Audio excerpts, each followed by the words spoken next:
ఈ వీడియోలో మనం భగవద్గీత అధ్యాయము 1 శ్లోకము 45ను పరిశీలిద్దాం.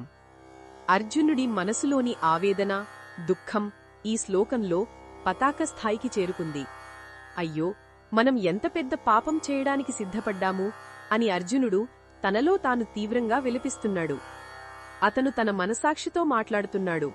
కేవలం ఒక రాజ్యం కోసం, కొద్దికాలం ఉండే రాజభోగాల కోసం మనం మన సొంత రక్త సంబంధీకులను, మన బంధువులను, పూజ్యులైన గురువులను చంపడానికి కూడా వెనుకాడటం లేదు కదా అని తీవ్రంగా బాధపడుతున్నాడు.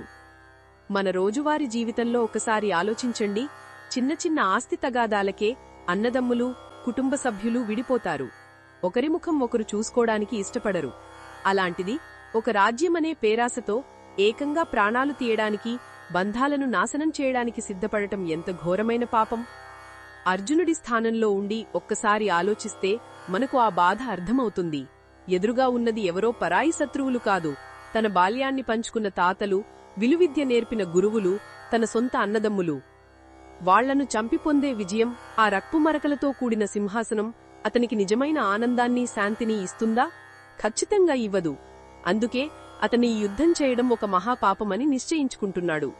ఇక్కడ అర్జునుడు పిరికివాడిలో ప్రవర్తించడం లేదు, ధర్మాధర్మ విచక్షణ చేస్తున్నాడు. ఏది శాశ్వతం, ఏది అశాశ్వతం అని విశ్లేషిస్తున్నాడు. రాజ్యసుఖమనే తాత్కాలిక స్వార్థం ముందు బంధువులను వధించడమనే ఘోరమైన పాపం అతనికి చాలా పెద్దదిగా, భయంకరంగా కనిపిస్తోంది. ఈ మానసిక సంఘర్షణే గీతకు పునాది. ఈ శ్లోకం మనందరికీ ఒక ముఖ్యమైన సందేశాన్ని ఇస్తోంది. జీవితంలో మనం ఏదైనా పెద్ద నిర్ణయం తీసుకునే ముందు దాని వెనుక ఉన్న ఉద్దేశ్యాన్ని, దాని పర్యవసానాలను లోతుగా ఆలోచించుకోవాలి. కేవలం స్వార్థం, లోభం, అధికారదాహంతో చేసే పనులు చివరికి దుఃఖానికే దారితీస్తాయి.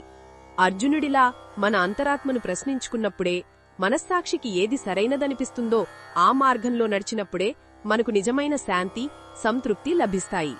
ఇది ఈ శ్లోకంలోని భావాన్ని వివరించడమే లక్ష్యం. మరిన్ని భగవద్గీత శ్లోకాల అర్థాన్ని తెలుసుకోవాలంటే మా తదుపరి వీడియోలను తప్పకుండా చూడండి.